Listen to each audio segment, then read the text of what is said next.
Dudes, welcome back to the channel. Today we're going to be working on the bug build, and as you can tell by the title, by the title, you can tell that we're going to be installing an exhaust on this car today. There's nothing wrong with the stock exhaust on the car itself.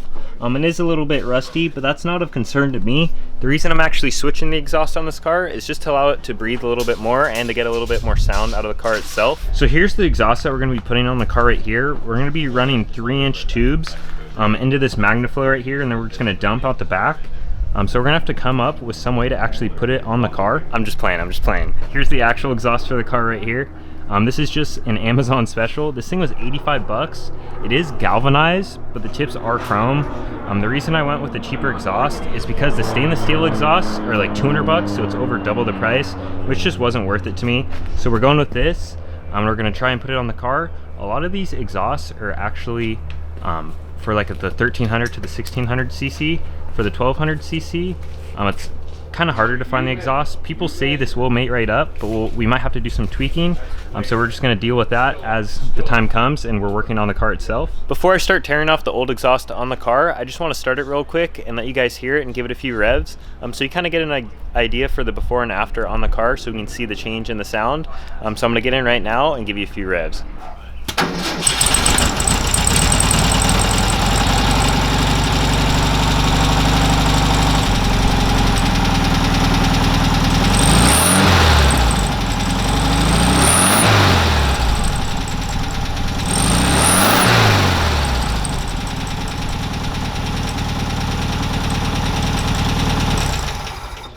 So now that you heard the car, it's time to get this thing up in the air and get that old exhaust off. So the first thing I'm gonna do is put the car on jacks and get the tires off. That way we have some more access to the exhaust itself. If you guys don't have one of these already, these things are super handy. It's just a Milwaukee stubby impact with the 3/8 just drive on it. And these things are super handy for stuff like lug nuts. I torque all my lug nuts on this car, or bolts, to 110 foot-pounds, and this thing just buzzes them straight off.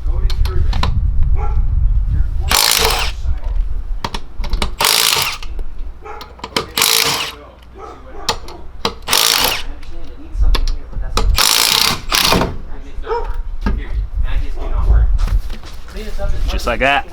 So now that we have both the tires off the back of the car and we're up on jacks, we have access to some of the bolts that we need to start taking out. So we have to take the two off this clamp right here, and then also up here, you can see it goes into the actual motor itself. So we're gonna have to take off those two as well. We have to be careful with those because I'm pretty sure they're actual studs, and we don't want to pull the studs out of the head itself. So we just need to be careful there. Gonna spray WD-40 on all these and then try and crank them off. Might have to use some heat. We'll see as we go along. So I'm going to start with these lower two bolts on the clamp itself. Just have some WD-40 right here and a torch in case we need it. And I'm just using a nice little Matco 1/4-inch drive courtesy of our buddy Mason. These bolts on this clamp itself are 10mm bolts, just so if you're curious, that's what size it is if you're going to be doing this yourself. So I'm going to spray some WD-40 on there and get cranking. Okay, this is where I might get a little tricky. You have to do it, Chris, before you start building anything in here. There we go. Come on. And just like that, our first clamp's off. So I'm gonna do the other side off camera, and then I'm gonna move to these top ones right after. So I got both the clamps off the bottom of the car. Now I'm gonna go ahead and start working on the top. I already took out this little cover panel right here, but the sizes for this right here, this again is a 10mm, and then this one down here is gonna be a 13mm. That seems to be some pretty common sizes for this car. So far I've ran into 8, 10, 13, 14. Those seem pretty common on everything that I've worked on. So I'm just gonna move on to getting these off right now. I'm already sprayed some WD-40 on there, so hopefully this should go pretty smoothly. Yeah, it's right on right now. It's right on. That's it's 1/8 of an inch. We haven't even weighed anything in here, so the problem is just going to get even worse is the more I make it. Well, you see what happens. You see what happens. Ooh, I don't like that. It's that way. Only one May side. have snapped, it looks like it.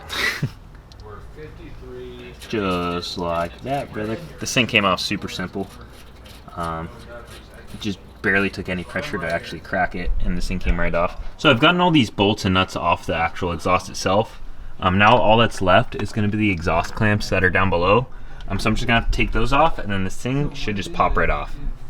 So I've got all the bolts, nuts, and clamps and everything off, and now I'm going to try just hammering this thing off real quick. If we're successful, you'll see the exhaust about right here. If not, then we might have to do something else. It just felt like, and I thought about that, I'm like, oh shit, I don't burn and then have Voila, baby. Just like that, we got this big old thing off the car. Oh my, let's compare this thing to the new exhaust. So here's our old exhaust and our new exhaust side by side. Just looking at the two, you can see a few differences right away. One's gonna be the tips on the end right here. These ones are way bigger than the stock ones, which those give it that kind of vacuum, kind of birdie sound. But these should open up the sound a little bit more. Also coming in here, you can see we actually don't have this box that the heater goes through. That's kind of eliminated on this, but for that, I was looking at it, and we might be able to just run the hose from there straight down to the box down there. So I'm gonna do some research on that, see if that's what people are doing, because I didn't even think about that issue. But going back to this, you can also see that the actual muffler itself is quite a bit smaller on the new one. This is pretty big. So that's the main differences that I've actually spotted. Something that's kind of cool, or kind of weird, is that you have a kind of gasket that brings the hole down a little bit, so it's a little bit smaller. So that'll go on here. So that's what was on there. These ones already have that kind of built in. So I'm not really sure what the deal is with this. I'll look it up. Maybe you guys will leave a comment down below, because I've never seen anything like that before. So now that we have that done, we're gonna come back over to here, clean up all the threads on the car itself, clean up all those bolts, maybe get new hardware if we have to, and then also gaskets. I don't have any new gaskets, so I'm gonna have to order those as well. Update, it's a new day. I'm back out here working on the car. Actually got a whole kit from J-Bugs that includes all the gaskets and all new hardware, which is super convenient. I think it's like $15 or something. So if you need somewhere, if you're doing something similar to this, just go there. Here's what it entails right here. So literally all new hardware, and then you get all the new gaskets for everything.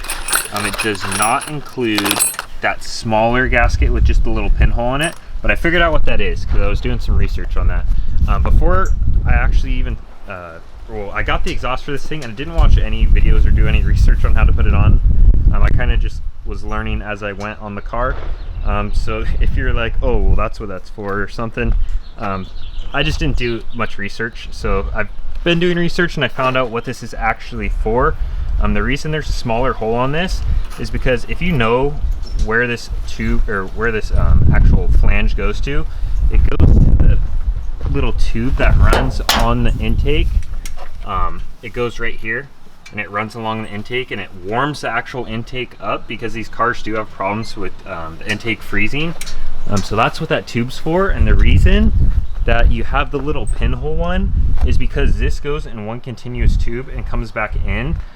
So you want the hole to be smaller on one side so the exhaust gases aren't working against each other. It actually has a good flow through there. So that's why only one side does have the pinhole, as I knocked that over. But on the new one, you can see they're both small. So what I'm gonna have to do is actually just drill one of these out a little bit. That way one side has more flow than the other, and then we don't even have to utilize this, because on the stock one, they're both opened up all the way. But if I just drill out one of these, the other one will stay small. So that's what I'm gonna have to do, and then we can start actually getting this thing installed on the car. All right, so I just got this one drilled out over here. Quite a bit bigger than this hole over here, so we should have some decent flow in there.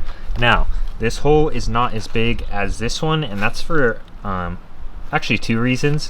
One, if you look at the actual size of the tube that's welded on there, you really can't go much bigger than that. There's no way I could be able to step up to this size. And also, it's not that big of a deal because we're here in California, so a lot of guys won't even drill these out here in California because the intake, you don't really need the intake heater if it's in really warm climate. So I still stepped it up just for when it does get on those cold days, but we probably don't really need this big of a size, and we can't do it anyways. So I'm fine with this. We're still gonna have the flow because we have the big size and the small size. So I'm happy with that. Gonna get things mocked up under here. I'm gonna clean up these threads real quick as well. They're not too bad, but I just wanna clean them up with a wire wheel. And then I just have these taped up right now because the car was sitting for 2 days and I didn't want anything getting in the heads. So that was just a little safety precaution.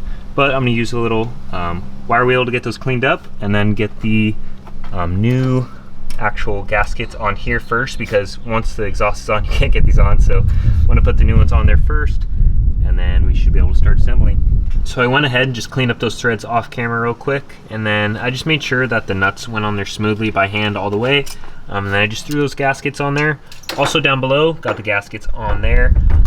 The old ones were kind of seized on there with a little bit of rust. Those are them right there. So what I actually had to do is throw a little heat on them and hit them off with a hammer and a flathead screwdriver. And that did the trick. And then I just went in there with some Scotch-Brite and actually kind of Scotch-Brited down the tube a little bit. That way the new gaskets slide right over there. So with that all set up, time to throw this exhaust up on there. Slide things up and into place.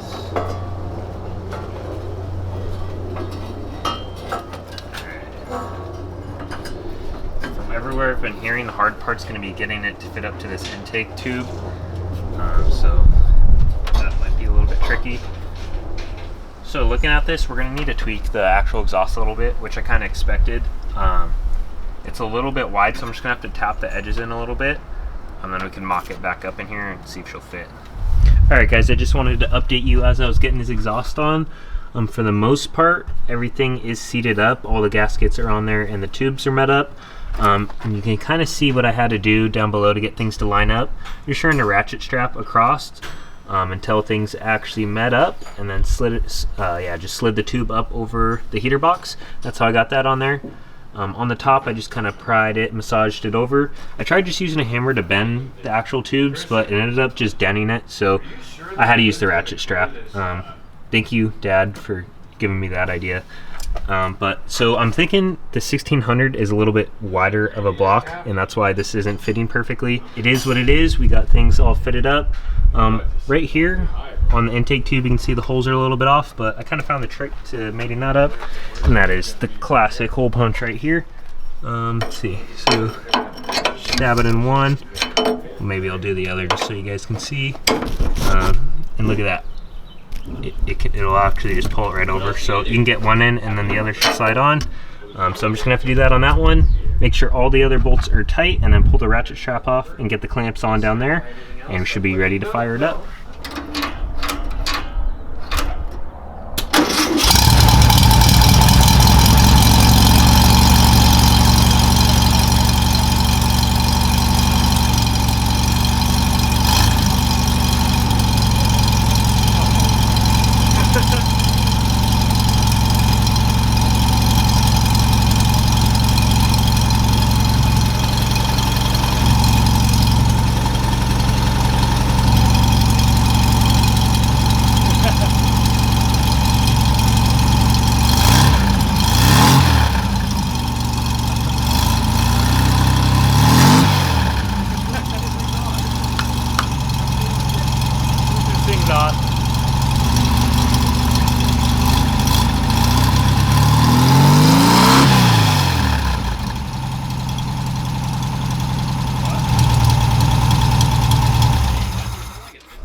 Oh my guys, I'm super pumped on this. I didn't let it get too hot because I do want to put the tin work in while it's a little cold still.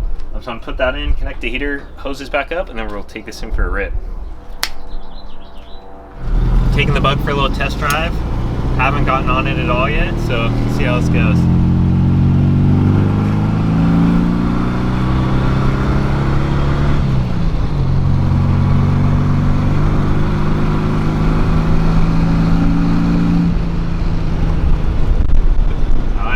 It's like a deeper throaty sound. It's not super raspy. It's clean. I just wanted to give you guys an idea of how it sounds like just driving around. If you guys are curious on getting this. Fitment is a little bit tough. If you're putting it on a 1200, I'm sure it's a little bit better on the 1300 and bigger motors. So if you guys want to get one of these, it's on Amazon, 85 bucks, cheap. Buy that, a gasket kit, throw it on, done. So I think that's gonna wrap it up for this video. If you guys liked it, please leave a like, comment, and subscribe. I'll catch you in the next one.